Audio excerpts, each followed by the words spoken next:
Hello dear student, स्वागत है आप सबका आलम स्टडी सेंटर पर। मैं सरफराज आलम स्वागत करता हूं आपको इस चैनल पर। मेरे भाई, अगर आपको वीडियो समझ में आ रहा है तो इसे अधिक से अधिक लाइक कीजिए। आप लाइक बहुत कम कर रहे हैं। चलिए आगे बढ़ते हैं। ध्यान दीजिए, हम पीछे वाले वीडियो में, पीछे वाले क्लास में, याद होगा आपको, हम प्रश्नावली 1.2 समझिएगा, प्रश्नावली 1.2 का सवाल नंबर 1, सवाल नंबर 2, सवाल नंबर 3, यानी तीनों सवाल हम हल करा चुके हैं। एक उसमें उदाहरण भी हम हल कराए हैं, आप देख लिए होंगे। उम्मीद है आप उस वीडियो के बारे में जान रहे होंगे जिसमें मैं जिस वीडियो के बारे में बोल रहा हूं। समझिएगा, आज हम लोग मेरे भाई क्वेश्चन नंबर 4 देखने जा रहे हैं। मैं आपको पढ़ा रहा हूं एनसीईआरटी बुक के क्लास 10 का, क्लास 10 का एनसीईआरटी बुक हम लोग पढ़ रहे हैं। तो ध्यान दीजिए मेरे भाई, हम लोग देखेंगे क्वेश्चन नंबर 4, प्रश्न संख्या 4 हम लोग देखेंगे क्या कह रहा है। चलिए, हम क्वेश्चन पहले ही बोर्ड पर लिख चुके हैं, आप पढ़ भी लिए होंगे। ध्यान दीजिए, लिखा है क्वेश्चन में एच सी एफ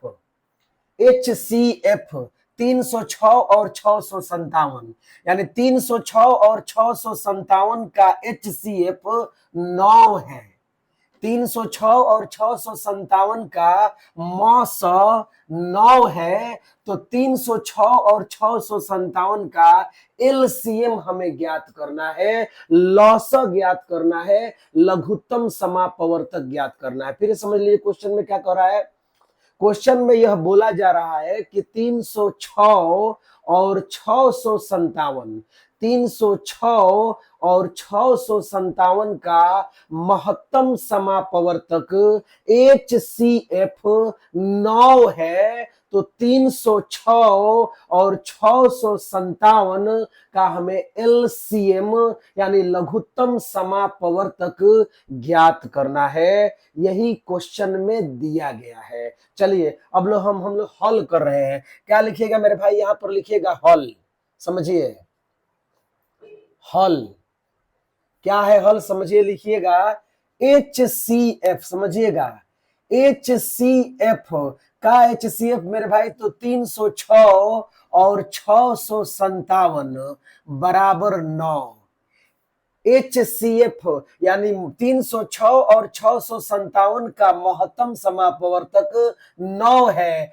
तो ध्यान दीजिए, LCM का मेरे भाई, LCM का LCM तो 306 और 657 बराबर व्हाट, यानी हमें लघुत्तम समापवर्तक 306 और 657 का ज्ञात करना है। 306 और 657 का हमें लघुत्तम समापवर्तक ज्ञात करना है, जबकि महत्तम समापवर्तक प्रश्न में 9 दिया है। चलिए, याद होगा पीछे वाले क्लास में आप लोग एक सूत्र जाने होंगे। सूत्र था दो संख्याओं का गुणनफल। दो संख्याओं का गुणनफल बराबर HCF इंटू LCM। ध्यान से सुनिए मेरे भाई, दो संख्याओं का गुणनफल बराबर मौस गुणा लॉस। हम उसी सूत्र का यहां पर प्रयोग करेंगे। देखिए हम लिखते हैं क्या लिखिएगा मेरे भाई, ध्यान दीजिए, लिखिएगा चूंकि दो संख्याओं का, समझिएगा, दो संख्याओं का गुणनफल बराबर, दो संख्याओं का गुणनफल बराबर HCF into LCM। HCF into LCM, मौस गुणा लॉस। ये क्या है मेरे भाई, ये सूत्र है। दो संख्याओं का गुणनफल बराबर मौस गुणा लॉस, महत्तम समापवर्तक गुणा लघुत्तम समापवर्तक। चलिए आगे बढ़ते हैं। देखिए क्या लिखा है, दो संख्याओं का गुणनफल। प्रश्न में क्या है मेरे भाई, दो संख्याओं का गुणनफल। अब विद्यार्थी सोचेगा कि दो संख्या कहां है भाई, दो संख्या कहां से लाया जाए। तो ध्यान दीजिए, प्रश्न में ही है, एक संख्या है मेरे पास 306 और एक है 657, यानी 306 और 657 यही ना संख्या है। इसी संख्या के तो बारे में बात किया गया है। तो बताइए दो संख्या, तो दो संख्या हो गया 306 और 657। गुणनफल के मतलब है बीच में चिन्ह गुणा रहना चाहिए, बीच में चिन्ह मेरे क्या रहना चाहिए मेरे भाई, गुणा रहना चाहिए। तो क्या लिखिएगा समझिए, आप पहली संख्या देखिए बोर्ड पर, पहली संख्या लिखिएगा क्या है भाई, 306 है, तो 306 लिख दिए। अब बताइए गुणनफल लिखा है तो गुणा का चिन्ह दीजिए। अब बोलिए दूसरी संख्या कौन है मेरे भाई, तो 657 है, 657 हो गया। देख लीजिए दो संख्या, एक संख्या 306 और 657, गुणनफल तो बीच में हमने गुणा का चिन्ह दिया। अब चिन्ह क्या है मेरे भाई, बराबर है, बराबर का चिन्ह दीजिए। बोलिए क्या लिखा है, HCF। बताइए HCF कितना दिया गया है, 9 दिया गया है। 306 और 657 का HCF कितना है मेरे भाई, 9 है। तो बोलिए इस HCF की जगह पर क्या बैठाइएगा, तो 9 बैठाइएगा। चिन्ह बोलिए क्या है मेरे भाई, गुणा है। बोलिए क्या निकालना है, LCM। आपको LCM व्हाट करना है, मतलब LCM निकालना है, तो आप LCM को सेम टू सेम इसी तरह उतार दीजिए। LCM जैसे है उसी तरह उतर गया। अब बताइए मेरे भाई क्या बोलिएगा, 9 इधर गुणा में है, समझिएगा 9 और LCM के बीच में चिन्ह गुणा है, 9 गुणा में है, जब बराबर के इधर लाइएगा तो बाटा में हो जाएगा, भागा में हो जाएगा। 9 इधर गुणा में है, बराबर के इस तरफ आएगा तो बाटा में या भागा में हो जाएगा। चलिए लाइए देखिए बोर्ड पर क्या है मेरे भाई, देखिए 306 है, पहले लिख दीजिए, जो बराबर के इस तरफ है पहले उसको लिखिए। 306 गुणा 657, 306 गुणा 657। देख लीजिए सेम जैसे है हमने वैसे ही उतार दीजिए दिया। अब बताइए 9 का है मेरे भाई, गुणा में है, 9 गुणा में है, इधर आएगा तो बटा में है। बुलाइए 9 को इधर, तो बटा में क्या हो जाएगा, 9 हो जाएगा। देख लीजिए हमने बटा में क्या लिख दिया, 9 लिख दिया। अब बताइए चिन्ह क्या होगा, बराबर। देख लीजिए बराबर चिन्ह है तो बराबर चिन्ह। बोलिए क्या लिखा है, LCM। हम लिख दे रहे हैं LCM, समझिएगा। 9 गुणा में था, इधर आया तो बटा में आ गया। तो बताइए जब 9 इधर आ गया तो कौन बचेगा, LCM बचेगा। देख लीजिए हमने LCM को उतार दिया, LCM ही बचा है, LCM लिख दिए। अब बताइए हम चाहे तो 9 से कटा सकते हैं। बोलिए 9 इकाई क्या हो जाएगा, 9। अब बताइए 9 तिरी क्या हो जाएगा, 27, 3 बार में 9 तिरी क्या हो जाएगा मेरे भाई, 27। क्या बच गया, तो आप बोलिएगा 3 बचा। अब बताइए 3 5 6 36, 9 चौके क्या हो जाएगा मेरे भाई, 36 हो जाएगा। 9 चौके क्या हो जाएगा, 36 हो जाएगा। चलिए आगे बढ़ते हैं। बताइए क्या है, क्या बचा है। देखिए बटा में 1 का कोई वैल्यू नहीं है, जो बटा में 1 आया है, समझिएगा मेरे भाई, जो बटा में 1 आया है उसका कोई वैल्यू नहीं है। बटा में 1 का कोई वैल्यू नहीं होता है। चलिए देखते हैं, थोड़ा देख लेते हैं, सवाल ठीक तो है। हाँ चलिए मेरे भाई सवाल सही है। देखिए क्या है, देखिए बोर्ड पर।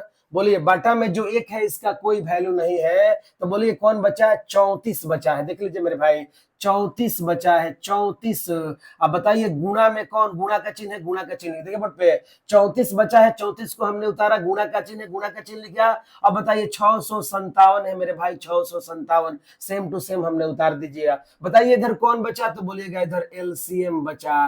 क्या बचा मेरे भाई, LCM बचा। अब बोलिए क्या कीजिएगा, 34 से गुणा कीजिएगा 657 में। देख लीजिए मेरे भाई 657 में 34 से गुणा कीजिए। चलिए गुणा करना है, 4 से, 4 सत्ते 28 के 8 हो जाएगा 2। अब बोलिए 4 पचे 20, 2 22 के 2 होगा, हाथ में 2 होगा। अब बोलिए 4 छक्का 24, 4 छक्का 24 और 2, बोले क्या हो जाएगा, 26 हो जाएगा। अब बोले 3 से 7 तिरी के 21 के 1, 2 बचा। 3 पचे 15, 2 17 के 7, 1 बचा। 6 तिरी 18, 1 क्या हो जाएगा मेरे भाई, 19 हो जाएगा। जोड़िए, बोलिए 8 हो जाएगा, ये कितना हो जाएगा, 3 हो जाएगा। ये कितना हो जाएगा, 13 हो जाएगा कि 3। फिर बोलिए कितना हो जाएगा, ये 12 हो जाएगा। और फिर ये क्या हो जाएगा, 2 हो जाएगा। 22,338 आ गया। देख लीजिए मेरे भाई क्या हमने किया, 34 में 657 से हमने गुणा किया, 22,338। क्या लिखेंगे इधर में, देख लीजिए 22,338 बराबर। बोलिए मेरे भाई कौन बचा, तो बोलिएगा LCM। बताइए हमको LCM ही निकालना था, आप लिख सकते हैं इसलिए LCM।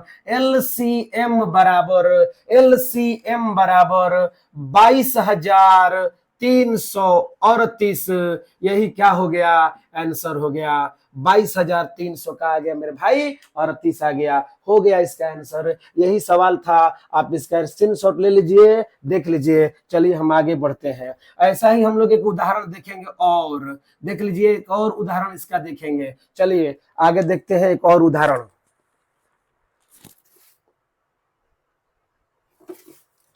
चलिए मेरे भाई देखिए, ये स्टूडेंट्स फ्रेंड का बुक है मेरे भाई, हम इसी में से एक उदाहरण देखते हैं। ठीक है, देखते हैं इसका डिफरेंट उदाहरण क्या है। क्या है मेरे भाई, समझिएगा। यहाँ पर HCF दिया था, हमें एलसीएम निकालना है। हम इस बार उल्टा लिखेंगे, एलसीएम दिया रहेगा और मान लीजिए हमें HCF निकालना है। कैसे निकालेंगे, फिर से सुन लीजिए मेरे भाई। क्या दिया है, HCF दिया है 9, HCF दिया है 9, तो हमें एलसीएम निकालना था। हमने एलसीएम निकाल दिया। मान लीजिए अगला बार हमें एलसीएम दिया हो और HCF निकालना हो, कैसे निकालेंगे, तो डिफरेंट उदाहरण समझ लीजिए। चलिए देखते हैं, देखिए क्या है। मान लीजिए प्रश्न दिया गया है, समझिएगा।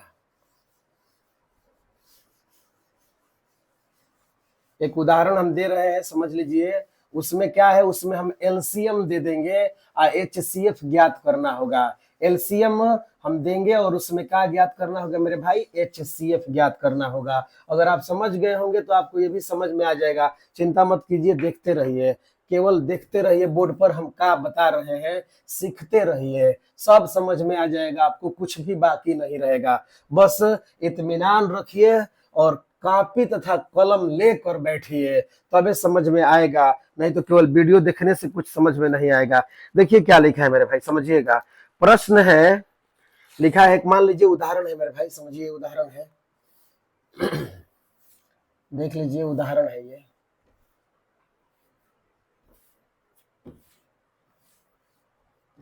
उदाहरण है, समझिए, एग्जाम्पल है, उदाहरण है मेरे भाई।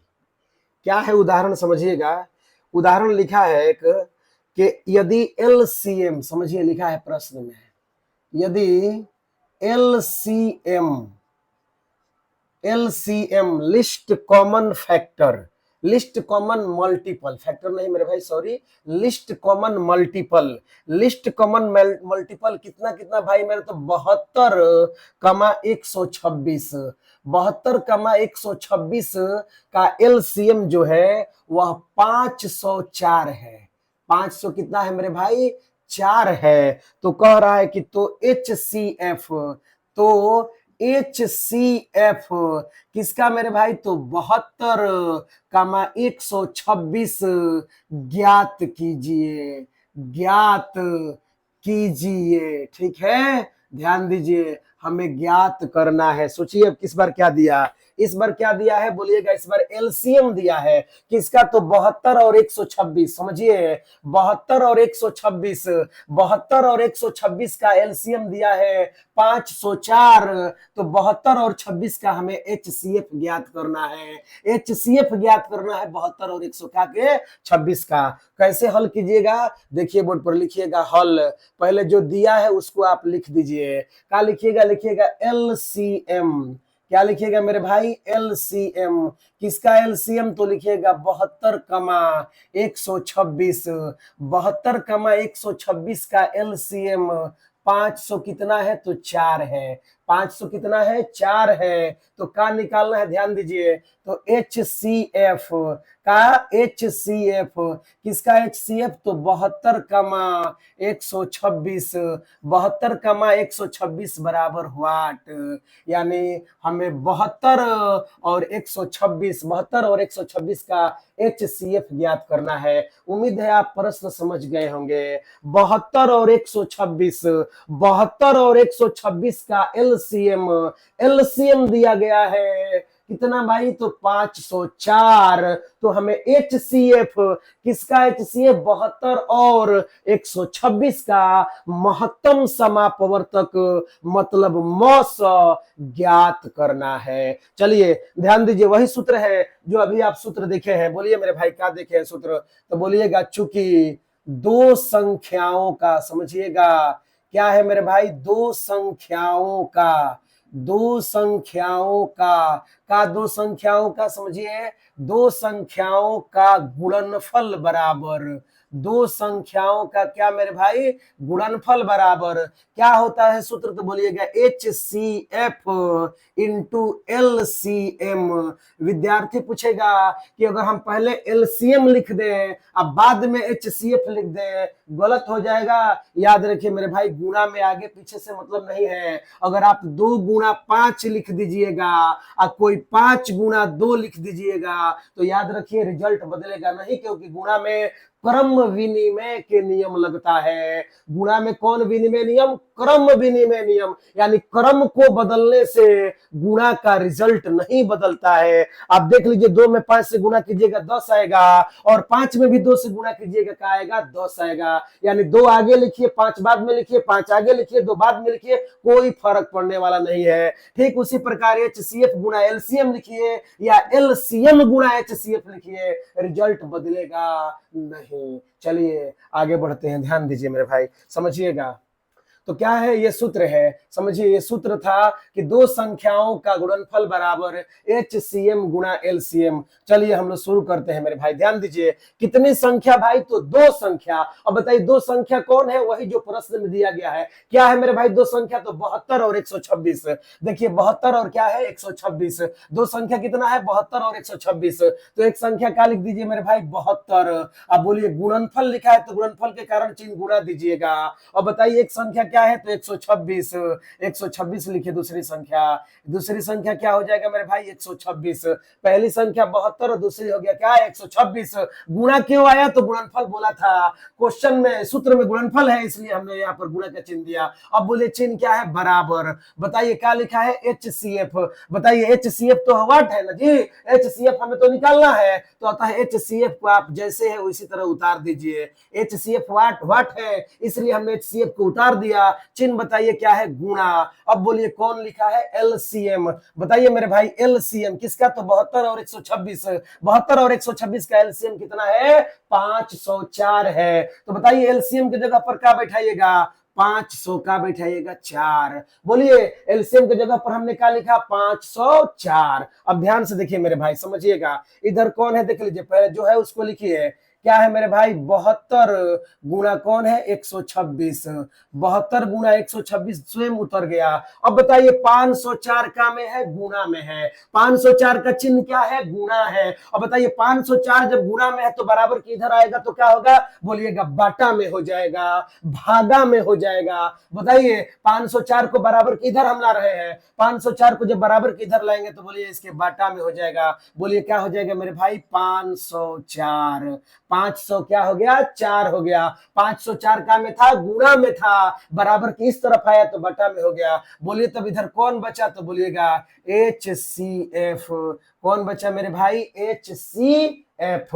अब देख लीजिए कटने योग्य है तो कटा दीजिए। देखिए कैसे कटेगा, 9 का पहाड़ा पढ़िए 9 का पहाड़ा पढ़, ध्यान दे, 9 5 6 45, 9 5 6 क्या हो जाएगा मेरे भाई 45, 5 बचेगा, कितना हो जाएगा 54 हो जाएगा। 9 छक्का का हो जाएगा 54 हो जाएगा। 9 का पढ़ा पढ़िए, 9 8 का हो जाएगा 72 हो जाएगा। अब 8 का पढ़ा पढ़ दीजिए, 8 5 40 और 6 48, 8 7 56। देखिए 8 इकाई 8, 8 7 क्या होता है मेरे भाई 56 होता है। अब 7 का पहाड़ा पढ़िए, देखिए 7 इकाई क्या हो जाएगा 7, इसमें पढ़िए 7 इकाई क्या हो जाएगा मेरे भाई 7। 12 में से 7 घटेगा 5 बचेगा, 56 हो जाएगा। बताइए 7 8 क्या हो जाएगा 56 हो जाएगा। देख लीजिए क्या बचा है 18। देख लीजिए एक बार 7 इकाई 7, कितना बचा 5, 56 हो गया। अब बताइए 7 का पहाड़ा कितना बार पढ़ेगा 8 बार, 7 8 क्या होता है 56 होता है। अब बताइए इधर कौन बचा, देख लीजिए बोर्ड पर, समझिएगा। बटा में 1 का कोई वैल्यू नहीं है, बटा में 1 का कोई मोल नहीं है, वैल्यू नहीं है। एक छुपा रहता है, एक दिखाया नहीं जाता है। तो बोलिए मेरे भाई कौन बचा, तो बोलिएगा 18। देख लीजिए 18 गुणा 1 है, 1 से गुणा कीजिएगा 18 में मेरे भाई तो 18 आएगा, और 18 के बटा में 1 का कोई वैल्यू नहीं है। तो बोलिए क्या इधर बचा बचा 18, बराबर का चिन्ह दीजिए, बराबर का चिन्ह। बोलिए इधर कौन है, HCF है। अब बोलिए क्या लिखिएगा, इसलिए मेरे भाई ध्यान दीजिए, लिखिएगा इसलिए HCF। कौन सी एफ, HCF का HCF आ गया मेरे भाई, तो 18 आ गया। HCF बराबर कितना हो गया, 18। यही क्या हो गया मेरे भाई, आंसर हो गया। ठीक है, HCF हमने ला दिया क्या, 18। तो बोलिए आप क्या सीख गए, आप सीख गए कि अगर एलसीएम देना है, अगर एलसीएम दिया है, HCF निकालना है, हम निकाल देंगे। एलसीएम दिया है, HCF निकालना है, हम इस सूत्र का इस्तेमाल करेंगे। अगर HCF दिया है, एलसीएम निकालना है, तो भी हम इसी सूत्र का इस्तेमाल करेंगे। इसी सूत्र के द्वारा हम HCF और एलसीएम निकाल लेंगे। कौन सा सूत्र मेरे भाई, ध्यान रखिएगा, दो संख्याओं का गुणनफल बराबर HCM into LCM, HCF into का एलसीएम।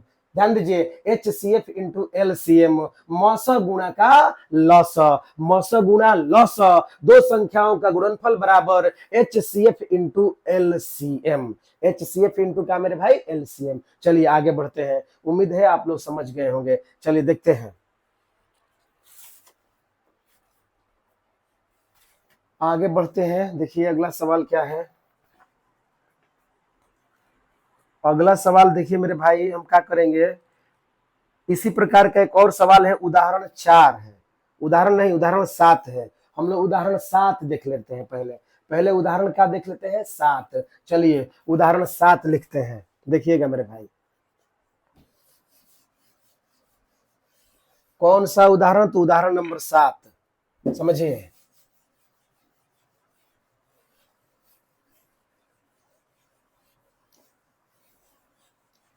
उदाहरण 7 ऐसे ही है, इसलिए पहले उदाहरण 7 को देख लेते हैं। जैसे अभी हम लोग हल किए हैं, वैसा ही हमने उदाहरण 7 को भी पढ़ना है, उदाहरण 7 को हमें वैसे ही बनाना है। इसलिए चलिए हम देख लेते हैं।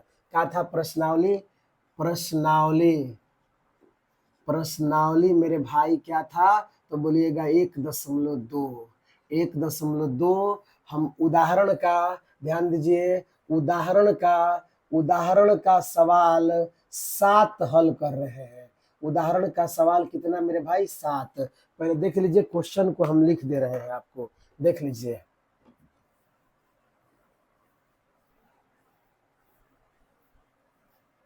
उदाहरण 7, उदाहरण 7 का हम लोग पढ़ रहे हैं। उदाहरण 7 देख लीजिएगा, प्रश्नावली 1.2, प्रश्नावली 1.2 का उदाहरण 7 क्या कहता है मेरे भाई, समझिए। चलिए लिखते हैं प्रश्न।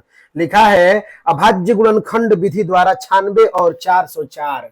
देखिए मेरे भाई, अभाज्य, अभाज्य गुणनखंड, अभाज्य गुणनखंड, अभाज्य गुणनखंड विधि द्वारा, अभाज्य गुणनखंड विधि द्वारा, अभाज्य गुणनखंड विधि द्वारा का मेरे भाई समझिए, अभाज्य गुणनखंड विधि द्वारा, अभाज्य गुणनखंड विधि द्वारा कह रहा है कि 96 और 404, 96 और 404, 96 और 404 का HCF ज्ञात कीजिए, का HCF का कीजिए मेरे भाई, ज्ञात कीजिए। 96 और 104 का HCF ज्ञात कीजिए। फिर क्या कह रहा है, ध्यान दीजिए, आगे कह रहा है, और फिर इसका LCM ज्ञात कीजिए, और फिर इसका LCM, इसका LCM ज्ञात कीजिए। LCM का कीजिए मेरे भाई, ज्ञात कीजिए। पहले समझिए प्रश्न में क्या कह रहा है, प्रश्न कह रहा है कि 96 और 404 का पहले आप HCF निकालिए। किसका किसका मेरे भाई, तो 96 और 404 का क्या निकालिए, HCF। बताइए किस विधि द्वारा, तो अभाज्य गुणनखंड विधि द्वारा। किस विधि द्वारा, तो अभाज्य गुणनखंड विधि। अभाज्य गुणनखंड के मतलब क्या है, LCM। आप जैसे भाग विधि से LCM निकालते थे क्लास 5 में, क्लास 6 में, क्लास 7 में, जैसे आप LCM सीखे हैं, उसी प्रकार उसी को हम बोलते हैं अभाज्य गुणनखंड गुणनखंड विधि। चलिए कौन है मेरे भाई, तो क्या लिखिएगा पहले समझ लीजिए, लिखिएगा चूंकि 96 बराबर, ध्यान से देखिए हल शुरू हो गया, यहां से हम क्या कर रहे हैं, यहां से हल कर रहे हैं। क्या लिखिएगा मेरे भाई, लिखिएगा चूंकि 96 बराबर, यानी हम 96 का एलसीएम निकालेंगे। विद्यार्थी कहेगा कि 96 का अभाज्य गुणनखंड हमें नहीं आ रहा है, 96 का अभाज्य गुणनखंड हमको पता नहीं है, या 96 का अभाज्य गुणनखंड हमें नहीं आ रहा है। कुछ नहीं करना है, आप 96 का एलसीएम निकाल लीजिए इस प्रकार, रफ में आप इसे निकालिएगा। बताइए 2 से जाएगा 2 चौके 8 हो जाएगा, 2 8 16 हो जाएगा, फिर 2 से 2 दूना के 4 हो जाएगा, 2 चौके 8 हो जाएगा, फिर 2 से ले जाइएगा मेरे भाई 2 इकाई 2, 2 दूना के 4 हो जाएगा, फिर 2 से ले जाइएगा 2 छक्का 12 हो जाएगा, फिर बोलिए 2 से ले जाइएगा 3 हो जाएगा। जो भी आया है एलसीएम में आप उसे लिख दीजिए। बताइए क्या आया है मेरे भाई, ध्यान दीजिए, आया है 2 गुणा 2 गुणा 2 गुणा 2 गुणा 2, 5 गो 2 आया है, उसके बाद 3 आया है, गुणा का हो जाएगा मेरे भाई 3 हो जाएगा। ठीक है, गुणा कीजिए, 2 दूना के 4, 4 दूना 8, 8 दूनी 16, 16 दूना 32। अब 32 तिहाई क्या होता है मेरे भाई, 96 होता है। आप देख लिए। अब बताइए एक अगला संख्या कौन है, तो 404। फिर बोलेगा विद्यार्थी के 404 का हमें अभाज्य गुणनखंड नहीं आ रहा है। किसका अभाज्य गुणनखंड नहीं आ रहा है, तो भाई 404 का। कुछ नहीं सोचना है, रफ में सीधे 404 का आप एलसीएम निकाल दीजिए। 404 का आप सीधे एलसीएम निकाल दीजिए, रफ में कहा जाएगा मेरे भाई 2 से, देख लीजिए 2 हो जाएगा, 0 हो जाएगा, फिर 2 हो जाएगा, फिर 2 से ले जाइए 2 इकाई 2, फिर 0 हो जाएगा, फिर 1 हो जाएगा। इस बार कहां से ले जाइएगा, देख लीजिए 3 से, तितरी के 9 1 ना, 3 से लग रहा है नहीं जाएगा, 7 से ले जाइएगा अगर, तो 7 तरीके कोई 7 से हो जाएगा। देखिए बोर्ड पे भाई 3 से नहीं जा रहा है, देख लीजिए 7 से हम देखते हैं। कहाँ से देखते हैं, 7 से। बताइए 7 इकाई क्या हो जाएगा, 7 3 10, नहीं 7 से भी नहीं जाएगा, 7 से भी यह नहीं जाएगा। तब कहाँ से जाएगा मेरे भाई, 9, 9 से भी यह नहीं जाएगा। लगता है यह किसी से भी नहीं कटेगा। चलिए क्या कीजिएगा, देख लीजिए क्या आ गया मेरे भाई, 2 गुणा 2 गुणा कितना आया, 101। 2 गुणा 2 गुणा 101 आ गया। 2 गुणा 2 गुणा का आ गया मेरे भाई, 101 आ गया। चलिए देखते हैं, देख लीजिए समझिए, हमने 96 का अभाज्य गुणनखंड कर दिया। देख लीजिए अभाज्य गुणनखंड विधि द्वारा 96 और 404 का एचसीएफ का कीजिए मेरे भाई, ज्ञात कीजिए। अभाज्य गुणनखंड, कौन गुणनखंड, तो अभाज्य गुणनखंड। आप समझिए अभाज्य गुणनखंड, एलसीएम को ही हम अभाज्य गुणनखंड कहते हैं। विद्यार्थी कहता है कि 96 का अभाज्य गुणनखंड हमें आता नहीं है, तो 96 का आप रफ में एलसीएम निकाल लीजिए, जो आया है उसे आप लिख दीजिए। विद्यार्थी बोलेगा कैसे अभाज्य गुणनखंड मान ले, तो देखिए मेरे भाई एलसीएम में जो भी संख्याएं आती है सारी की सारी संख्याएं अभाज्य संख्या होती है। बताइए 2 अभाज्य संख्या है, 3 भी अभाज्य संख्या है, 101 भी अभाज्य संख्या है, इधर 2 है तो 2 भी क्या है, अभाज्य संख्या है। तो अभाज्य गुणनखंड हमने दोनों का रफ में निकाल लिया। अब बताइए हमें क्या निकालना है मेरे भाई, एचसीएफ निकालना है। समझिए क्या निकालना है, एचसीएफ। क्या लिखिएगा, देख लीजिए, लिखिएगा इसलिए, समझिए इसलिए एचसीएफ, इसलिए क्या लिखिएगा मेरे भाई, एचसीएफ। क्या एचसीएफ, तो किसका एचसीएफ, तो बोलिएगा 96, 96 और चाहे कमा किसका मेरे भाई, तो 404, 96 कमा 404 का हम क्या निकाल रहे हैं, एचसीएफ निकाल रहे हैं। 96 कमा 404 का एचसीएफ, बोलिए एचसीएफ में कौन होता है, हमने पढ़ाया है पिछले वाला क्लास में। एचसीएफ समझिए, जो दोनों में उभयनिष्ठ हो, जो दोनों में कॉमन हो, दोनों क्या 3 रहता तो तीनों में जो कॉमन होगा उसी को केवल के मौसम में लिखा जाता है। जो कॉमन है, जो उभयनिष्ठ है, सिर्फ उसी को मौसम में लिखा जाता है मेरे भाई। देख लीजिए 96 में बोलिए ऊपर 2 है, समझिएगा 96 में भी 2 है, 404 में भी 2 है। बताइए ये 2 दोनों में शामिल है, इसलिए कहा जाएगा कि 2 कॉमन है। और देखिए यहां पर भी एक और 2 है, और यहां पर भी एक 2 है। बोलिए ये भी 2 दोनों में है, इसलिए 2 कॉमन है और फिर एक 2 कॉमन है। कितना 2 कॉमन है, 2 कॉमन है। और जो कॉमन होता है मेरे भाई उसे सिर्फ हम एक बार लिखते हैं। जो कॉमन है उसे हम एक बार लिखते हैं। कॉमन के मतलब हिंदी में उसे उभयनिष्ठ बोलते हैं। आप नहीं समझ पा रहे हैं तो देखिए, मान लीजिए ये 2 रूम है, समझिएगा 2 कमरा है, ये एक रूम है, ये एक रूम है और ये भी एक रूम है मेरे भाई, ध्यान दीजिए। अब बोलिए इस रूम में ये वाला दीवार है, सोचिए ये वाला रूम, ये रूम 1 है, मान लीजिए रूम 2 है, कमरा नंबर 1, कमरा नंबर 2। बताइए कमरा नंबर 1 में भी ये दीवार आ रहा है और कमरा नंबर 2 में भी यही दीवार आ रहा है। मतलब ये जो दीवार है दोनों रूम में है, ये जो दीवार है दोनों कमरा में है, इसलिए मेरे भाई इसे बोला जाएगा ये उभयनिष्ठ है। क्या है? उभयनिष्ठ है, क्योंकि ये जो दीवार है दोनों रूम में आ रहा है, जो दोनों में शामिल हो, जो दोनों में हो, उसी को उभयनिष्ठ हिंदी में और इंग्लिश में कॉमन कहा जाता है। आप देख लीजिए दोनों रूम में ये दीवार आ रहा है, दोनों में जो आएगा वही मेरे भाई कॉमन होगा, वही उभयनिष्ठ होगा। आप देखिए तो 96 में ऊपर 2 है, तो बोलिए 104 में भी नीचे 2 है। बताइए 2 और 2 दोनों में ये 2 मिल रहा है, और जब दोनों में मिला तो बोलेंगे कि उभयनिष्ठ है। और उभयनिष्ठ संख्या को मेरे भाई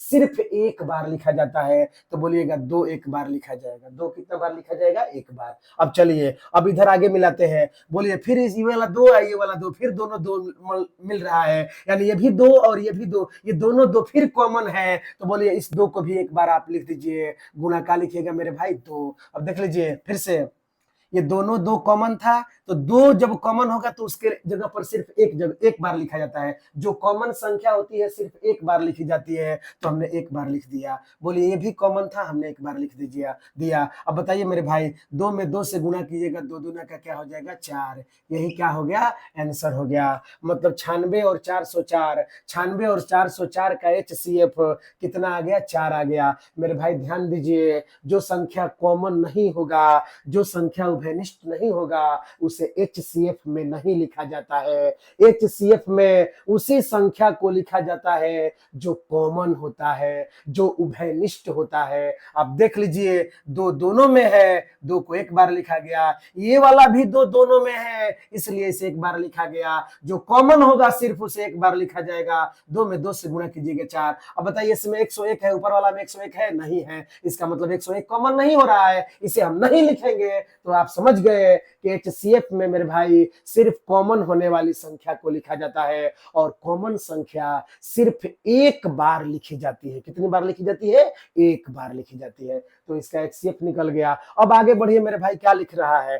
कहता है कि और फिर इसका LCM ज्ञात कीजिए। अब देखिए फिर इसका क्या निकालना है? LCM। कह रहा है कि HCF जब ज्ञात हो गया तो फिर इसका आप क्या निकालिए मेरे भाई? LCM का कीजिए, ज्ञात कीजिए। चलिए LCM हम देखते हैं। अभी आप सूत्र पढ़े हैं, का सूत्र पढ़े हैं? 2 संख्याओं का गुणनफल बराबर, समझिएगा 2 संख्याओं का मेरे भाई क्या पढ़े हैं? गुणनफल बराबर क्या पढ़े हैं? तो HCF इंटू LCM पढ़े हैं। बस हम उसी सूत्र का इस्तेमाल कर रहे हैं। आप ध्यान से देखिए, लिखेंगे हम सूत्र, चूंकि 2 संख्याओं का, ध्यान से देखते रहिए, 2 संख्याओं का गुणनफल बराबर, 2 संख्याओं का गुणनफल बराबर सूत्र होता है मेरे भाई HCF इंटू LCM। 2 संख्याओं का गुणनफल बराबर मौस गुणा लॉस, मौस गुणा लॉस। 2 संख्याओं का गुणनफल बराबर मौस गुणा का होता है मेरे भाई लॉस। अब ध्यान से बोर्ड पर देखिए, बताइए 2 संख्या कह रहा है, कितना संख्या कह रहा है? 2 संख्या। बताइए 2 संख्या कौन है? तो 96 है और 404 है, 96 है और 404 है। तो बोलिए एक संख्या के जगह पर आप 96 लिख दीजिए। देख लीजिए मेरे भाई 96। बोलिए क्या लिखा है? गुणनफल लिखा है। क्या लिखा है मेरे भाई? गुणनफल लिखा है। गुणनफल के कारण आप क्या लिखिएगा? गुणा। गुणनफल के कारण क्या लिखिएगा मेरे भाई? गुणा। अब बताइए एक संख्या कौन है? तो बोलिएगा 404 है, तो दूसरे जगह संख्या का लिखिएगा 404। फिर से देखिए मेरे भाई, बोल रहा था 2 संख्याओं, तो एक संख्या 96 था और एक संख्या 404 था, और कह रहा है गुणनफल, तो हमने दोनों के बीच में चिन्ह क्या दे दिया? गुणा। फिर से 2 संख्या, तो एक 96 और 404, गुणनफल बोल रहा था इसलिए हमने गुणा के चिन्ह दिया। अब बताइए मेरे भाई बराबर का चिन्ह है, बराबर का चिन्ह लिखिए। बताइए क्या लिखा है? LHCF। क्या क्या लिखा है मेरे भाई? HCF। अब बोलिए आप HCF, देखिए इधर HCF 96 और 404 का HCF आप कितना निकाले हैं मेरे भाई? 4 निकाले हैं। तो बोलिए इस HCF के जगह पर क्या लिख दीजिएगा? 4। अब बोलिए चिन्ह क्या है? गुणा है। अब बोलिए क्या है? एलसीएम। देखिए इधर एलसीएम तो आपको ज्ञात करना है, एलसीएम आपको निकालना है, अतः एलसीएम जैसे है उसी तरह एलसीएम को आप उतार दीजिए। एलसीएम को हमने उतार दिया। अब आप जानते हैं मेरे भाई 4 क्या है? गुणा में है। 4 गुणा में है, और जो अंक गुणा में हो और जब बराबर के दूसरे तरफ आएगा, 4 को जब बराबर के इधर लाइएगा तो इसके बाटा में हो जाएगा। क्या हो जाएगा मेरे भाई? इसके बाटा में हो जाएगा। अब पहले क्या है? पहले जो इधर है उसको लिखिए, समझिए। पहले कौन है? तो 96 है, 96 लिखिए। गुणा कौन है मेरे भाई? 404 है। 96 गुणा 404। अब बताइए 4 क्या में है? गुणा में है। 4 क्या में है? गुणा में है। अब बोलिए बराबर किधर आएगा तो क्या हो जाएगा? बाटा में हो जाएगा। 4 क्या में हो जाएगा मेरे भाई? बाटा में हो जाएगा। चलिए 4 को बुलाइए, बताइए बाटा में क्या हो जाएगा? 4 हो जाएगा। बटा में क्या आ रहा है मेरे भाई? 4 आ रहा है, बटा में 4 हो जाएगा। तो बोल दीजिए इधर कौन वाला बचा? तो बोलिएगा एलसीएम। कौन बचा है मेरे भाई? एलसीएम बचा है। आप क्या करिएगा? कटा दीजिए। देखिए क्या कीजिएगा? देखिए पहाड़ा पढ़िए, 4 एकम 4। ध्यान दीजिए, इधर कटाइए, 4 इकाई 4, फिर 0 हो जाएगा, और फिर 4 इकाई 4। बोलिए क्या बच गया मेरे भाई? 101। क्या बच गया? 101 बच गया। 101 देख लीजिए बोर्ड पर। 101 बताइए, बाटा में 1 है, इसके बाटा में 1 आया है। 1 का कोई वैल्यू नहीं है, बाटा में 1 छुपा रहता है, 1 को हम दिखाते नहीं है, अतः हम 1 को छोड़ देंगे। चलिए हम आगे बढ़ते हैं मेरे भाई, जो बचा है उसको देखते हैं। बताइए 96 बचा है, हम लिखेंगे 96। गुणा का चिन्ह है, गुणा का चिन्ह दे रहे हैं, नहीं देख पा रहे हैं तो फिर से देखिए, 96 है, हमने उधर 96 लिखा, गुणा का चिन्ह है, गुणा का चिन्ह दिया। अब बताइए कौन बचा है? 101 बचा है, हम क्या लिखेंगे मेरे भाई? 101 लिखेंगे। 101।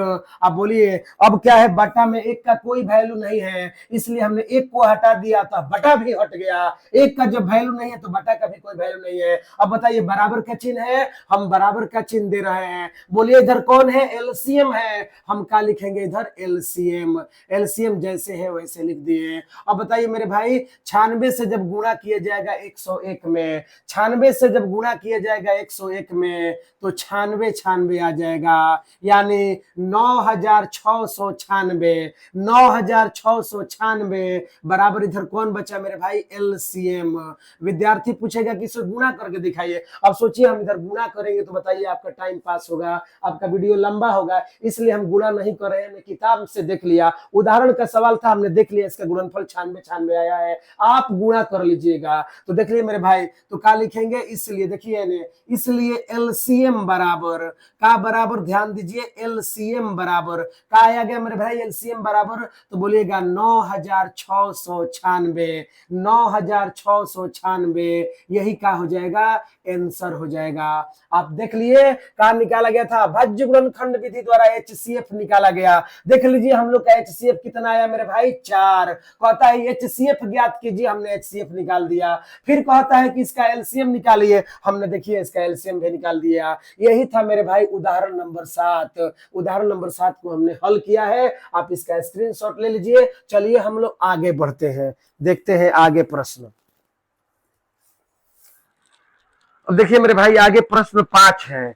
5 नंबर प्रश्न कह रहा है कि जांच कीजिए कि क्या किसी प्राकृत संख्या n के लिए संख्या 6 के पावर n अंक शून्य पर समाप्त हो सकती है। ये प्रश्न 5 है। चलिए हम लोग 5 नंबर प्रश्न बनाते हैं, देखिएगा, एक बार ध्यान से समझने का कोशिश कीजिएगा। नहीं समझ में आ रहा है मेरे भाई, आप कमेंट कर दीजिए, कमेंट कर दीजिएगा तो हम दोबारा उसको समझा कर वीडियो अपलोड कर देंगे।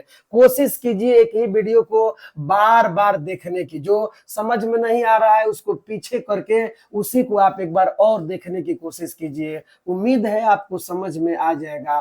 फिर भी नहीं आ रहा है तो कृपया करके कमेंट कीजिए कि समझ में नहीं आया, एक बार फिर से बता दिया जाएगा। अगला बात ध्यान दीजिए, दूसरा बात है कि आप इसे, अगर आपको वीडियो समझ में आ रहा है तो आप इस वीडियो को लाइक कीजिए मेरे भाई, अधिक से अधिक आप इसे शेयर कीजिए, अपने दोस्त अपने मित्रों को बताइए और चैनल को सब्सक्राइब कीजिए। अगर आपको समझ में आ रहा है तो अगर नहीं समझ में आ रहा है तो मेरे भाई कोई बात नहीं है, कोई बात नहीं। अगर समझ में नहीं आ रहा है तो आप इसे छोड़ दीजिए, परंतु अगर आप समझ में आ रहा है आपको तो अपने मित्र, अपने दोस्त, अपने भाई सभी को बताइए और इस चैनल को अधिक से अधिक आप सब्सक्राइब कीजिए। हम तो कोशिश कर रहे हैं आपको समझाने की, कोशिश कर रहे हैं कि आपको समझ में आ जाए।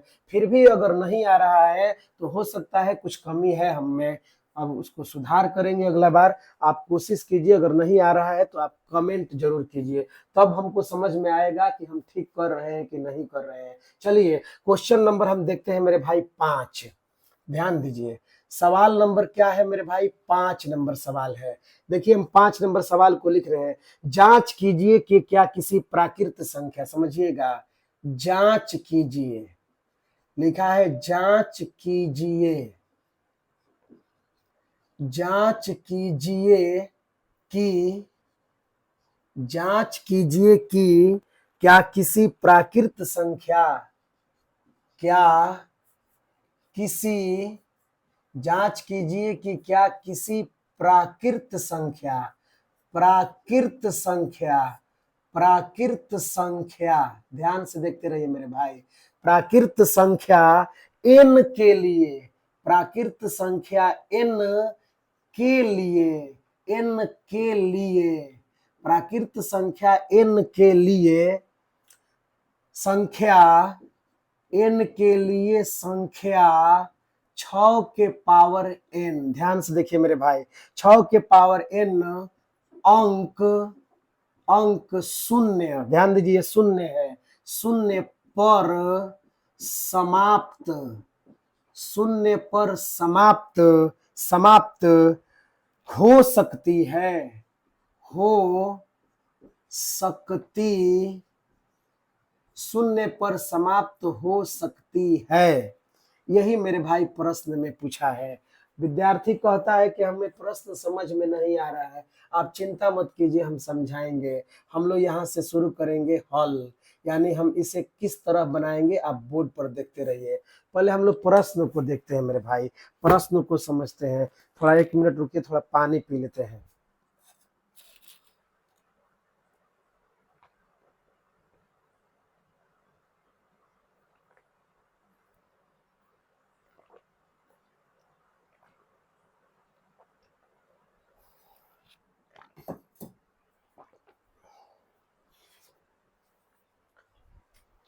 चलिए देखते हैं क्या है सवाल।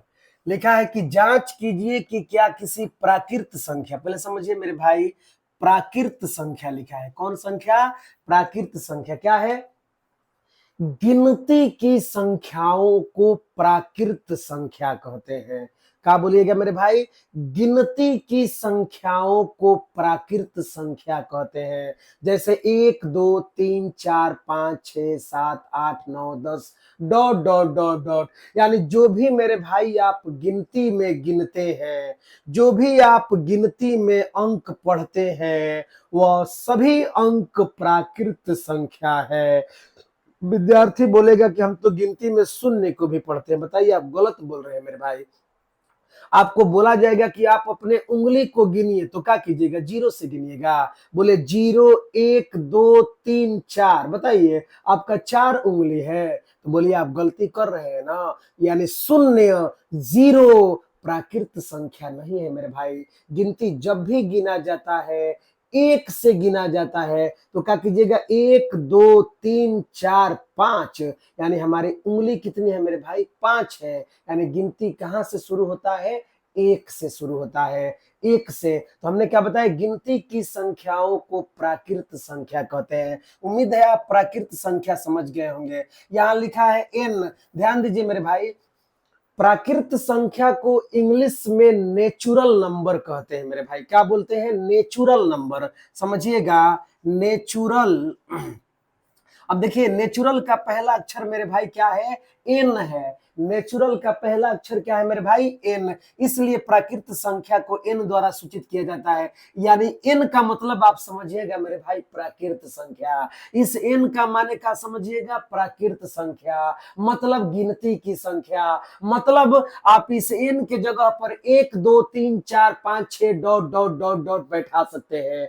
एन के जगह पर आप प्राकृत संख्या लिख सकते हैं। आगे बढ़ते हैं, किसी संख्या 6 के पावर एन, समझिएगा मेरे भाई ये 6 है, पावर एन, एन का मतलब प्राकृत संख्या, मतलब आप चाहिएगा तो एन के जगह पर 1 2 3 4 5 6 बैठा सकते हैं।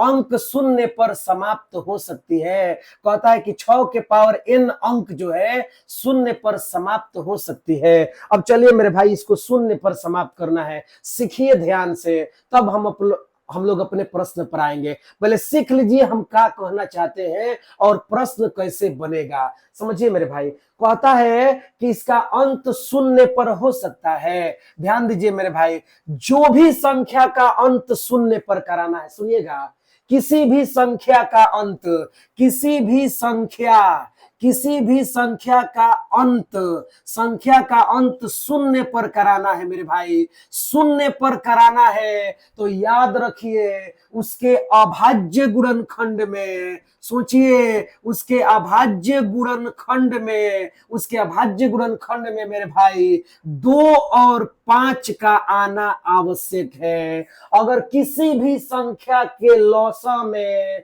किसी भी संख्या के अभाज्य गुणनखंड में 2 और 5 आ रहा है, आप समझ जाइए कि उसका अंत शून्य पर होगा। विद्यार्थी तो ये भी समझ नहीं पा रहा कि अंत शून्य पर मतलब क्या हुआ। जैसे मान लीजिए मेरे भाई 30 लिखा है, तो बताइए 30 का अंत क्या पर हो रहा है, शून्य पर हो रहा है। बोलिए कहां से शुरू कीजिएगा, तो बोलिएगा 3 0। बोलिए आप इधर से पढ़िएगा ना, इधर से थोड़ा पढ़ा जाता है, इधर से पढ़िएगा तो उर्दू पढ़ा जाता है, हिंदी को इधर से पढ़ा जाता है मेरे भाई। तो ध्यान दीजिए 3 फिर 0, अब बताइए 3 शून्य। अब बोलिए 30 का अंत क्या पर हो गया मेरे भाई, शून्य पर हो गया।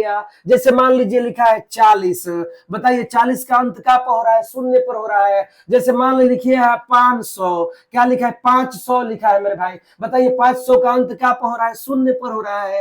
अंत में शून्य आए, और कहा हमने बताया मेरे भाई किसी भी संख्या का अगर अंत आप शून्य पर करना चाहते हैं, ध्यान से हमारी बातों को सुनिए, किसी भी संख्या का अंत मेरे भाई शून्य पर आप करना चाहते हैं तो याद रखिए उसके अभाज्य गुणनखंड में, उसके लौसा में 2 और 5 का आना आवश्यक है। 2 और 5 आएगा तभी अंत शून्य पर होगा, अन्यथा अंत शून्य पर नहीं होगा। विद्यार्थी सोचेगा कि 30 का अंत शून्य पर हो रहा है, इसका मतलब 2 और 5 आएगा। आप देख लीजिए, चेक कर लीजिए, लौसा निकालिए, 2 से जाएगा 15 हो जाएगा, फिर 3 से जाएगा 3 5 क्या हो गया 15। देख लीजिए मेरे भाई 2 और 5 आया कि नहीं आया, 2 और 5 जरूर आएगा, 2 और 5 साथ में अवश्य आएगा। किसी भी संख्या का अंत शून्य पर कराना, जैसे मेरे भाई 40 था, 40 का देख लीजिए, जांच कर लीजिए, 2 से ले जाइएगा 20 हो जाएगा, फिर 2 से तो 10 हो जाएगा, फिर 2 से 5 हो जाएगा। देखिए मेरे भाई 2 और 5 आया है, 2 और क्या आया है 5।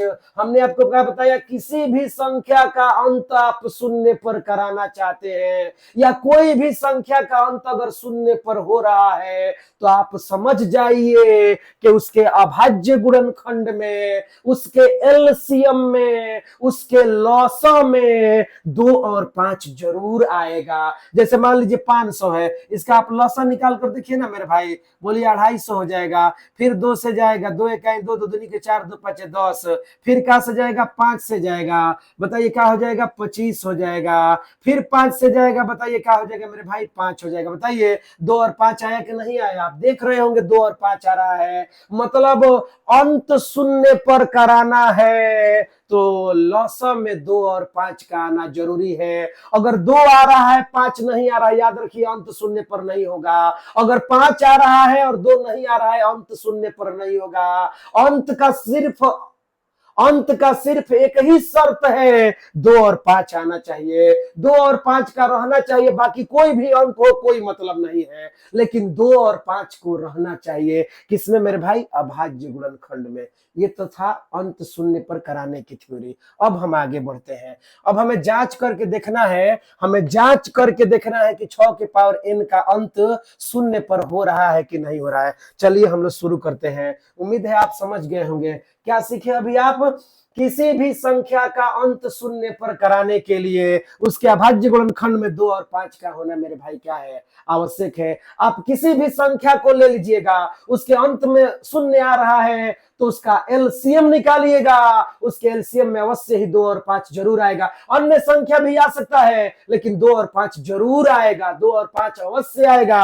अब देखिए यहाँ पर 2 और 5 आया, 3 भी आया है, तो क्या हुआ? 3 आया, 2 और 5 आया है ना, तो हाँ 2 और 5 आएगा। जैसे मान लीजिए आपसे रास्ता में कोई पूछ रहा है, बताइए तो, कोई आपसे पूछेगा देखिए ना 80 है, 80 का अंत शून्य पर हो रहा है, तो बोलेगा हाँ अंत हो रहा है। 80 का अंत शून्य पर हो रहा है, तो बोलेगा हाँ 80 का अंत शून्य पर हो रहा है। अब आपसे कोई पूछेगा कि बताइए तो 80 के अभाज्य गुणनखंड के बारे में आप कुछ बोल पाइएगा?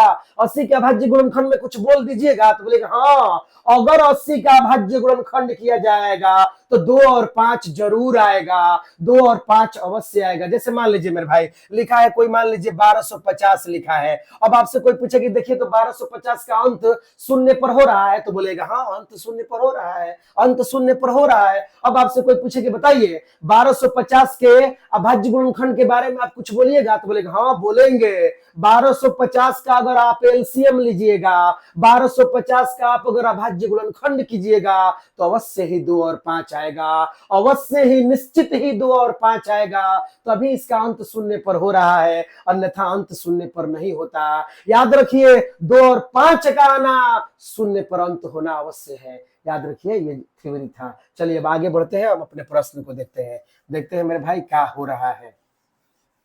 उम्मीद है आप उस थ्योरी को समझ गए होंगे, क्या था प्रश्न उसको आप भी समझ गए होंगे। चलिए हम आगे बढ़ते हैं, दिखाते हैं आपको क्या है। ऐसा ही मेरे भाई एक उदाहरण में सवाल है, इसलिए हम इस सवाल को बनाकर हम तुरंत उदाहरण पर जाएंगे। अतः हमारी गुजारिश है कि आप इस सवाल को बढ़िया से समझिए। अगर आप इस सवाल को समझ जाइएगा तो आप उस उदाहरण को, आप उस एग्जाम्पल को बना पाइएगा। अगर यही आपको समझ में नहीं आएगा तो फिर आपको उस उदाहरण से भी समझ में आना मुश्किल है, वो उदाहरण भी आप नहीं समझ पाएगा। अतः हम लोग देखते हैं हल क्या है। क्या करेंगे मेरे भाई? लिख लेंगे माना की, समझिए माना की का भाई, माना की क्या? माना की मान लेते हैं x बराबर, माना की x बराबर क्या है मेरे भाई? तो 6 के पावर n, समझिएगा माना कि 6 के पावर का है n, यही ना था भाई 6 का पावर n। n का मतलब क्या है? Natural number. नेचुरल नंबर मतलब प्राकृत संख्या, मतलब हम n की संख्या n की जगह पर क्या बैठा सकते हैं? 1 2 3 4 5 6 7 n के जगह पर बैठाना होगा तो हम बैठा सकते हैं। n का मतलब प्राकृत संख्या और प्राकृत संख्या मतलब गिनती की संख्या। चलिए आगे बढ़ते हैं। x बराबर हमने मान लिया, विद्यार्थी का एक हम x का है माने, हम y नहीं मान ले, मान लीजिए ना भाई। हम a मान सकते हैं मानिए, b मान सकते हैं मानिए, कुछ भी मान लीजिए। अंग्रेजी वर्णमाला में 26 अक्षर है, 26 अक्षर में कुछ भी मानिए, बस n मत मानिएगा। यहाँ पर भी n आया है, यहाँ पर भी आप n मान लीजिएगा, कंफ्यूजन होगा मेरे भाई। तो n को छोड़कर आप कोई भी मान लीजिए, कोई दिक्कत नहीं है। हमने x मान लिया, x बराबर 6 के पावर n। अब आप देखिए थोड़ा इधर बोर्ड पर देखिए क्या लिखा है मेरे भाई? x है, हमने x को उतार दिया। अब ध्यान से देखिए 6 के पावर n है, हम 6 का एलसीएम लिखेंगे। देखिए बोर्ड पर 6 का जब लघुत्तम निकालेंगे तो बोलिए 2 से जाएगा, 2 3 क्या हो जाएगा मेरे भाई? 6। यानी हम इसे हम चाहे तो इस तरह लिख सकते हैं 2 गुणा 3, समझिएगा मेरे भाई 2 गुणा 3 इसका होल पावर n। देख लीजिए गलत नहीं है, मिला लीजिए 2 से 3 में गुणा कीजिएगा, 2 3 6 हो जाएगा और 6 के पावर 3 बोलिए यही ना आ जाएगा मेरे भाई।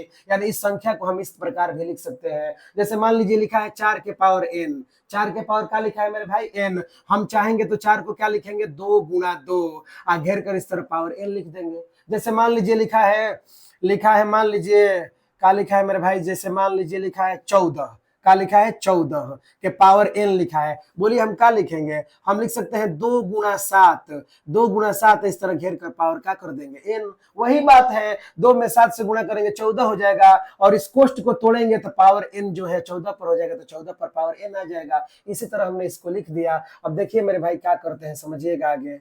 ध्यान दीजिए, ये एक्स है, एक्स हम लिख रहे हैं, चिन्ह बराबर है, बराबर हम उतार दिए। अब बताइए, हम इस कोष्ट को तोड़ देंगे, कोष्ट को क्या करेंगे मेरे भाई, तोड़ देंगे, तो पावर क्या हो जाएगा, पावर एक बार 2 पर होगा, यानी n जो पावर एक बार 2 पर हो जाएगा, पावर n एक बार 3 पर हो जाएगा। जैसे मेरे भाई लिखा है, देख लीजिए, जैसे मान लीजिए यहाँ पर लिखा होता है 14 पर पावर 2, समझिए 14 पर पावर 2, तो 14 को हमने 2 गुना 7 लिख दिया, 2 गुना क्या लिख दिया मेरे भाई, 7, अब पावर 2 है तो हमने पावर 2 लिख दिया। अब कोई कहे कि इसको कोष्ट को तोड़िए, तो मान लीजिए हम कोष्ट को तोड़ रहे हैं, तो बताइए 2 है, अब पावर एक बार 2 2 पर होगा, और 2 पावर एक बार 7 पर होगा, तो 2 पर पावर एक बार 2 लिख देंगे, और गुना गुना है, और 2 पर पावर एक बार 7, यानी पावर 2 एक बार 7 पर हो जाएगा, यानी 7 पर पावर 2 हो जाएगा। देख लीजिए मेरे भाई, बारी बारी से हो गया, पावर 2 दोनों पर वितरित हो गया, मान में कोई परिवर्तन नहीं होगा। देख लीजिए 14 का स्क्वायर 14 गुना 14, 14 14 है 196, 100 क्या होता है 96, इधर भी गुना कर लीजिए मेरे भाई, 2 का स्क्वायर 4 होगा, और गुना 7 का स्क्वायर 7 गुना 7 7 7 49 होगा।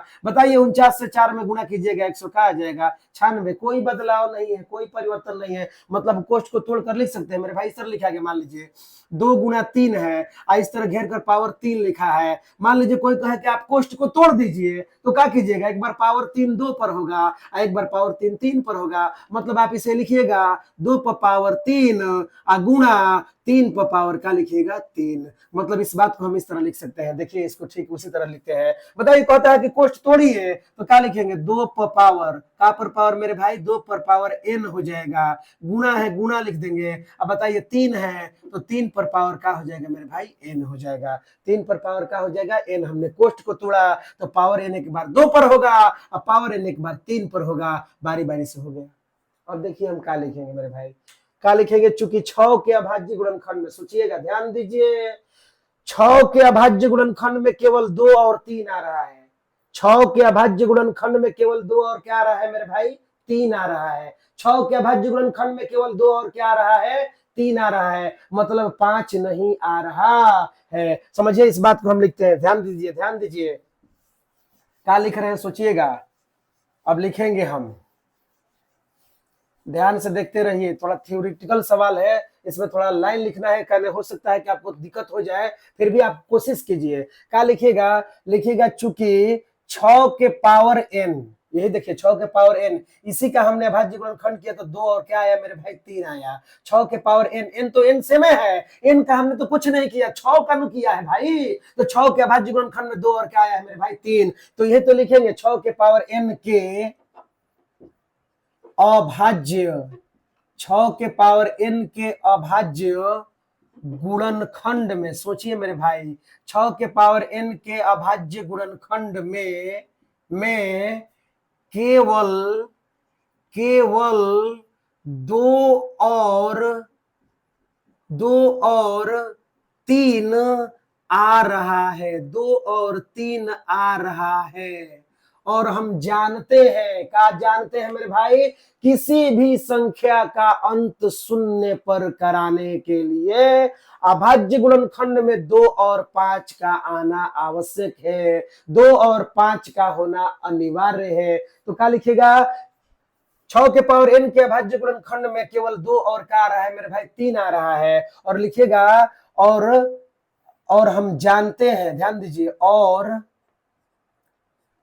हम जानते हैं, और हम जानते हैं, और हम जानते हैं कि किसी भी संख्या का, सुनिएगा, किसी भी संख्या का, किसी भी संख्या का अंत, किसी भी संख्या का अंत शून्य पर कराने के लिए, शून्य पर कराने के लिए, किसी भी संख्या का अंत शून्य पर कराने के लिए उसके अभाज्य गुणनखंड में, उसके कौन गुणनखंड में मेरे भाई, अभाज्य, उसके अभाज्य गुणनखंड में, अभाज्य गुणनखंड में, देख लीजिएगा ऊपर लिख दे रहे हैं, अभाज्य गुणनखंड में 2 और 5 का आना आवश्यक है, आवश्यक है। कितना और कितना भाई मेरे भाई, तो 2 और 5 का आना आवश्यक है। फिर सुनिए, हम जानते हैं कि किसी भी संख्या का अंत शून्य पर कराने के लिए उसके अभाज्य गुणनखंड में 2 और 5 का आना क्या है, आवश्यक है। अभी उदाहरण में देखे हैं। अब क्या कहता है, अंक गणित के आधारभूत प्रमेय कहता है, सुनिएगा फिर लिखिएगा, चूंकि देखिए बोर्ड पर क्या लिखेंगे, चूंकि अंक गणित चूंकि अंक गणित के आधार, समझिएगा मेरे भाई, अंक गणित के आधारभूत प्रमेय, अंक गणित के आधारभूत प्रमेय के अनुसार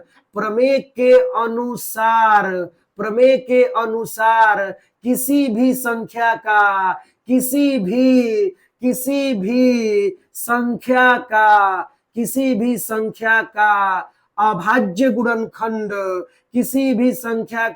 अभाज्य गुणनखंड क्या होता है मेरे भाई, अद्वितीय होता है। किसी भी संख्या का अभाज्य गुणनखंड अद्वितीय होता है। विद्यार्थी कहेगा हमको कुछ समझ में नहीं आ रहा है, सुनिएगा अब हम समझा रहे हैं। आपका देखे भाई 6 के अभाज्य गुणनखंड में 2 और क्या आ रहा है, 3 आ रहा है। हम इसी बात को लिखे 6 के पावर n के अभाज्य गुणनखंड में केवल 2 और क्या आ रहा है मेरे भाई, 3 आ रहा है। आप भी देखे हैं कि 2 और 3 आ रहा है। अब हम क्या लिखे, और हम जानते हैं कि किसी भी संख्या का अंत शून्य पर कराने के लिए उसके अभाज्य गुणनखंड में मेरे भाई, उसके अभाज्य गुणनखंड में 2 और 5 का आना क्या है, आवश्यक है। 2 और 5 आएगा तभी उसका अंत शून्य पर होगा। फिर विद्यार्थी पूछेगा ये आप नीचे क्या लिखा है, सुनिए क्या कहता है, अंक गणित के आधारभूत प्रमेय के अनुसार किसी भी संख्या का अभाज्य गुणनखंड अद्वितीय होता है। इसका मतलब सुनिए, अद्वितीय का मेरे भाई माने है जिसके समान कोई दूसरा ना हो, उसे ही अद्वितीय कहा जाता है। विद्यार्थी पूछेगा कैसे, सुनिएगा, किसी भी बात को प्रमाण द्वारा बोला जाएगा तो उस बात में बल होगा, उस बात में ताकत होगा, वह बात वजनदार होगा। हम जो बोल रहे हैं हो सकता है गलत भी हो जाए, तो क्या कहा जाए, उसके सच के लिए यह बोला जा रहा है कि अंक गणित का आधारभूत प्रमेय कहता है कि किसी भी संख्या का अभाज्य गुणनखंड अद्वितीय होता है। मतलब अगर 6 का अभाज्य गुणनखंड में 2 और 3 आ रहा है मेरे भाई, 6 के अभाज्य गुणनखंड में 2 और 3 आ रहा है, तो 2 और 3 भी आए, 2 और 3 आएगा, चाहे आप चंद्रमा पर चल जाए, चाहे आप मंगल ग्रह पर चल जाए, बदलेगा नहीं, अद्वितीय है। यानी 6 के अभाज्य गुणनखंड 2 और 3 होगा तो होगा, ये बदलने वाला नहीं है। हमने क्या बताया, किसी भी बात को वजन बनाने के लिए, वजनदार बनाने के लिए जब उसमें परिभाषा या थ्योरी को लगाया जाता है तो वह वजनदार हो जाता है। अंक गणित का आधारभूत प्रमेय कहता है कि किसी भी संख्या का अभाज्य गुणनखंड अद्वितीय होता है। यानी 6 के अभाज्य गुणनखंड में 2 और 3 आ रहा है तो 2 और 3 आएगा, चाहे आप कुछ भी कर लीजिए, ये बदलने वाला नहीं है। मतलब दिमाग में सोचिए भी मत कि 5 आएगा, 5 किसी भी कीमत पर नहीं आएगा। इसीलिए हमने यहां पर लिखा, अंक गणित के आधारभूत प्रमेय के अनुसार किसी भी संख्या के अभाज्य गुणनखंड अद्वितीय होता है मेरे भाई। 6 के अभाज्य गुणनखंड में 2 और 3 आ रहा है, हर हाल में 2 और 3 आएगा, 5 किसी भी कीमत पर नहीं आएगा। अब बताइए आप ही, जब 5 नहीं आएगा तो इसका अंत शून्य पर नहीं होगा, तो क्या लिखिएगा, इसलिए देखिए मेरे भाई, इसलिए 6 के पावर n का अंत, 6 के पावर n का अंत शून्य पर, क्या पर मेरे भाई, शून्य पर नहीं हो सकता है, शून्य पर नहीं हो सकता है। 6 के पावर n का अंत क्या पर नहीं हो सकता है, शून्य पर नहीं हो सकता है। यही क्या हो गया मेरे भाई, PROVED, हमने साबित कर दिया, हमने प्रूव्ड कर दिया। कह रहा था कि जांच कीजिए कि किसी भी प्राकृत संख्या n के लिए 6 के पावर n का 6 के पावर n अंक शून्य पर समाप्त हो सकता है। समाप्त मतलब अंत, अंत शून्य पर नहीं हो सकता है। आप देख लीजिएगा, इसे आप स्क्रीनशॉट कर लीजिए। उम्मीद है आपको समझ में आया होगा। मेरे भाई ऐसा ही एक सवाल उदाहरण में है, हम देखते हैं किसी तरह उसको भी हल कर दे रहे हैं। आप देखिए उदाहरण नंबर कौन है मेरे भाई, देखते हैं। उदाहरण है, देख लीजिए, उदाहरण है 5, उदाहरण नंबर 5 है। हम उदाहरण नंबर 5 को लिख दे रहे हैं बोर्ड पर, ठीक है। और इसे मिटाते नहीं है, क्योंकि ये वाला जो है लाइन फिर उसमें भी काम आएगा। बार बार हम इसी को लिखेंगे, वीडियो बहुत ज्यादा लंबा हो जाएगा। हम फिर से समझा देंगे, आप चिंता मत कीजिए। चलिए उदाहरण नंबर हम 5 देखते हैं मेरे भाई, समझिएगा। हम इसे मिटा रहे हैं, आप देख लीजिए। उम्मीद है आप स्क्रीनशॉट ले लिए होंगे। चलिए शुरू करते हैं, मिटा रहे हैं इसको। देखते रहिए, देखते रहिए, समझते रहिए। नहीं समझ में आ रहा है कमेंट में लिखिए कि समझ में नहीं आ रहा है। हम फिर से सवाल को आपके लिए बता देंगे। आप वीडियो को लाइक कीजिए, शेयर कीजिए, सब्सक्राइब कीजिए, ये जरूर कीजिए। अगर आप लाइक शेयर सब्सक्राइब कीजिएगा तो हमारा उत्साह बढ़ेगा। हम सोचेंगे कि या हमें समझ में आएगा कि विद्यार्थी को मेरा पढ़ाई, मेरा थोड़ा जो जो हम बता रहे हैं वो थोड़ा थोड़ा समझ में आ रहा है। और इस प्रकार हम और बेहतर ढंग से आपके लिए वीडियो बनाएंगे। इसलिए आपसे बोल रहे हैं बार बार कि आप इसे लाइक शेयर और सब्सक्राइब कीजिए। चलिए हम देखते हैं मेरे भाई उदाहरण, उदाहरण 5।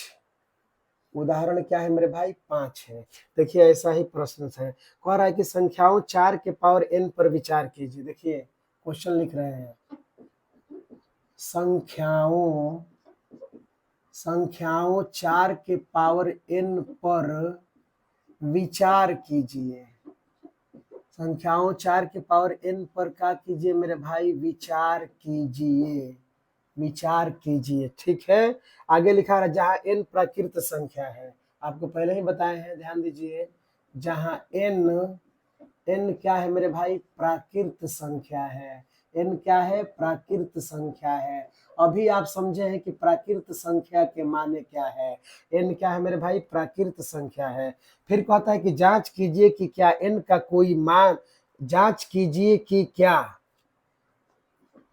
ध्यान से देखिए, जांच कीजिए, जांच कीजिए, जांच कीजिए, कहाँ है, कहाँ है, जांच कीजिए कि क्या, जांच कीजिए कि, जांच कीजिए कि क्या, जांच कीजिए कि क्या n का कोई ऐसा मान है, n का कोई ऐसा मान है, n का कोई ऐसा मान है जिसके लिए 4 के पावर n, ध्यान दीजिए मेरे भाई, जिसके लिए, जिसके लिए, जिसके लिए 4 के पावर n का है, देख लीजिए फिर से, का के पावर n मेरे भाई, तो 4 के पावर n, 4 के पावर n, 4 के पावर n, n अंक शून्य पर समाप्त होता है। 4 के पावर n अंक का पर मेरे भाई, शून्य पर, का पर, शून्य पर, का होता है, समाप्त होता है, शून्य पर समाप्त होता है। बोलिए, आप देख रहे होंगे तो समझ में आ रहा होगा कि वैसा ही प्रश्न है जो अभी हम बनाए हैं, वैसा ही सवाल है। हम यहाँ पर क्या लिखेंगे मेरे भाई, हल लिख देंगे। यहाँ से हम हल करना प्रारंभ करते हैं, शुरू करते हैं। आपको हमने पहले ही बताया है, यहाँ पर n का मतलब है मेरे भाई प्राकृत संख्या। अब इस क्वेश्चन में स्पष्ट लिखा है n प्राकृत संख्या है, मतलब आप ये 4 के पावर आप n देख रहे हैं मेरे भाई, n के जगह आप गिनती के संख्या बैठा सकते हैं। n के जगह पर 1 2 3 4 5 6 संख्या लिख सकते हैं, क्योंकि गिनती की संख्याओं को मेरे भाई प्राकृत संख्या कहा जाता है। चलिए हम आगे बढ़ते हैं, क्या करेंगे, 4 के पावर n दिया है, हम जानते हैं, अभी आप देखे हैं, हम मान लेंगे। देखिए मेरे भाई, मानते हैं, माना कि, क्या की मेरे भाई, माना कि, क्या मान लेते हैं, माना कि x बराबर 4 के पावर n। देख लीजिए मेरे भाई, माना कि x बराबर 4 के पावर n। अब आप देख लीजिए 4 है, क्या है मेरे भाई 4, इसका अभाज्य गुणनखंड कर लीजिए। बताइए 4 के अभाज्य गुणनखंड 2 से जाइएगा, 2 दूना 4 हो जाएगा। बोलिए क्या आ रहा है, 2 आ रहा है। क्या लिख दीजिएगा मेरे भाई, ध्यान से देखिए बोर्ड पर क्या लिखा है, x लिखा है, हम x लिखते हैं, बराबर का चिन्ह, बराबर का चिन्ह। अब बोलिए मेरे भाई क्या है, समझिएगा क्या लिखे हैं, 4 को हम लिख सकते हैं 2 गुणा 2। देख लीजिए मेरे भाई, 4 को हम लिखेंगे 2 गुणा 2, पावर n है तो पावर हम n दे देंगे। अब अभी आप देखे हैं, ध्यान से देखते रहिए बोर्ड पर, x है मेरे भाई, x उतार रहे हैं, चिन्ह बराबर है बराबर। विद्यार्थी पूछेगा कि x कहां से आ गया। देखिए मेरे भाई, हमने माना है, हमने पहले ही लिखा है माना की, यानी हमने माना है। क्या माना है मेरे भाई, हमने x माना है। हमने क्या माना है, x माना है। तो हमने क्या लिखा, माना कि x बराबर 4 के पावर n। अब देख लीजिए मेरे भाई, बोलिए कोष्ठ को तोड़ देंगे, कोष्ठ को क्या करेंगे, तोड़ देंगे। अब जब कोष्ठ को तोड़ेंगे तो पावर n एक बार इस 2 पर होगा, अब पावर n फिर एक बार ये 2 पर होगा। मतलब हम क्या लिख देंगे, 2 के पावर n गुणा 2 के पावर n।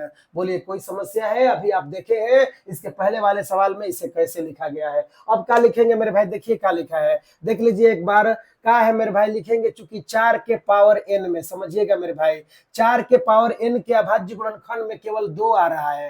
क्या आ रहा है मेरे भाई, केवल 2 आ रहा है। आप देख लीजिए बोर्ड, देखिए बोलिए हमने 4 के अभाज्य गुणनखंड किया, बताइए केवल 2 आ रहा है कि नहीं मेरे भाई, 2 n आ रहा है। क्या बोलेगा, 2 2 आ रहा है, 2 बार लिखिएगा, केवल 2 2 आ रहा है। ये क्या बात हुआ, ये 2 है तो ये 4 है, 2 n है, तो क्या लिखिएगा, 4 के पावर n के अभाज्य गुणनखंड में केवल 2 आ रहा है, केवल 2 आ रहा है, केवल 2 आ रहा है। और आप जानते हैं मेरे भाई, किसी भी संख्या का अंत शून्य पर कराना हो, किसी भी संख्या का अंत शून्य पर कराना हो, उसके अभाज्य गुणनखंड में, उसके लौसा में 2 और 5 दोनों का आना आवश्यक है, 2 और 5 दोनों का रहना जरूरी है, तभी उसका अंत शून्य पर होगा, अन्यथा उसका अंत कभी भी शून्य पर नहीं होगा। बताइए क्या लिखे हैं, देखिए बोर्ड पर,